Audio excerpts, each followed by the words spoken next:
Assalamualaikum warahmatullahi wabarakatuh. Waalaikumsalam. Ustaz, Ana ingin menyampaikan sedikit pertanyaan Ustaz, sebenarnya Ustaz, meminta nasihat juga gitu Ustaz, mengenai tentang perang Palestina dan Yahudi yang ada di Israel Ustaz. Tentunya kaum muslimin yang khususnya Ana pribadi, sebenarnya hati itu darah pun menggelegak ketika melihat kaum saudara-saudara kita ya yang ada di Palestina itu dibantai Ustaz. Cuman kita tidak bisa berbuat banyak Ustaz ya, selain berdoa dan mampu menginfakkan harta kita yang bisa kita kasih Pak. Tentunya antara perang Yahudi dan Palestina ini insya Allah kaum muslimin akan dibantu oleh Allah Subhanahu wa taala Ustaz.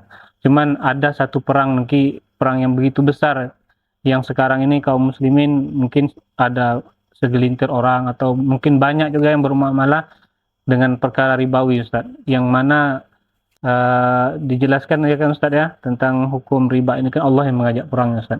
Jadi mungkin ini bisa Ustaz sampaikan nasihat untuk seluruh kaum muslimin lah Ustaz yang masih bermuamalah dengan perkara ribawi Ustaz. Nah, Masya Allah. Ya, pertanyaan bagus sekali. Terima kasih sudah diingatkan sama Bang Rahmat. Tentunya kita semua semangat ingin membantu kaum muslimin di Palestina. Mendengar penderitaan mereka yang begitu menyenyakkan hati. Semua orang yang muslim, yang kafir tentunya merasa sedih melihat anak kecil yang ketika bangun tidur dia menangis, dia berharap datang ibunya mendiamkannya. Tiba-tiba tidak ada yang mengangkatnya kecuali orang-orang yang sedang mengevakuasi. Ayah ibunya sudah meninggal. Nah, maka semua itu tentunya pemandangan yang sangat menyedihkan, sangat menyayat hati. Kita sebagai kaum muslimin, darah kita mendidih, bergelora. Ingin sekali kita membalas perbuatan orang-orang Yahudi. Kita yakin tentunya pertolongan Allah pasti datang kepada orang-orang beriman. Dan Allah pasti membalas orang-orang yang berbuat zalim. Tapi tentunya pertolongan Allah datang hanyalah kalau kita dekat dengan Allah. Mustahil pertolongan Allah datang kalau kita sendiri berperang melawan Allah. Seperti Bang Rahmat tadi sebutkan, tadi masih banyak kaum muslimin yang bertransaksi dengan riba. Padahal riba ini dosanya tidak tanggung-tanggung.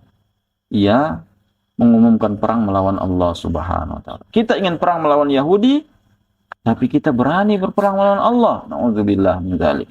Jadi nasihat kepada kaum muslimin semuanya yang semangat berinfak 1 juta, 2 juta, 10 juta, itu tidak akan berguna kalau Anda berperang melawan Allah Subhanahu wa taala.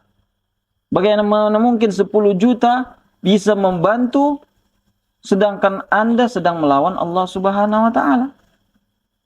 Maka pertama yang harus kita tinggalkan kaum muslimin sekalian semuanya, jangan sampai kita melakukan transaksi riba, bermuamalah dengan riba. Apa itu riba? Riba, ya pada dasarnya riba adalah pinjaman yang ada balasannya, yang sudah ditentukan faedahnya, walaupun tidak berupa uang. Umpamanya, aku pinjamkan kepadamu 10 juta atau 1 juta dengan syarat kamu traktir aku makan. Nah, itu sudah termasuk riba. Nah, kalau dengan ada artinya ada timbal balik. Ada faedah yang dia ambil dari pinjaman yang ia berikan. Dan tentunya kredit sudah masuk bagian daripada pinjam meminjam. Artinya walaupun bahasanya berbeda, itu hakikatnya adalah pinjam meminjam. Sekarang tentunya kita lihat semuanya orang mengambil kredit dengan cara riba. Artinya itu bentuk hutang.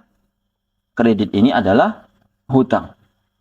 Maka tentunya hutang ini kalau dia terlambat ada dendanya, maka itulah yang dinamakan riba. Riba jahiliyah.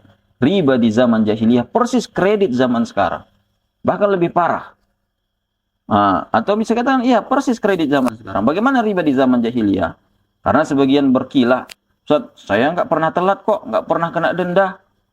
Di zaman Rasulullah SAW, riba yang dilarang oleh Allah di zaman Rasulullah SAW adalah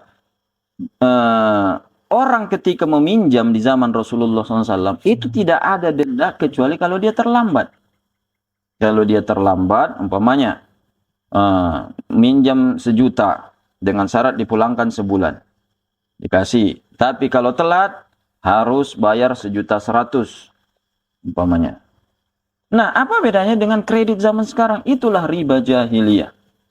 Nah, jadi orang yang menandatangani perjanjian ketika dalam hal kredit itu dia sudah dilaknat oleh Allah Subhanahu wa taala.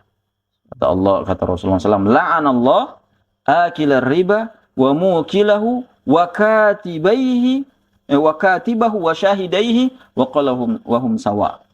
Allah melaknat pemakan riba dan pemberi riba dan penulis transaksi tersebut dan yang menjadi dua saksinya, semuanya sama dilaknat oleh Allah Subhanahu wa taala.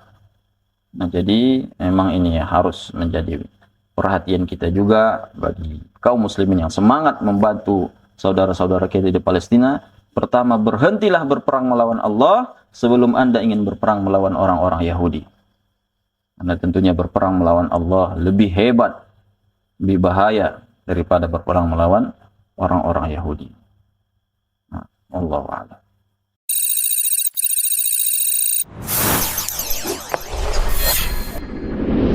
Bengkalis Mengaji, media dakwah sunnah.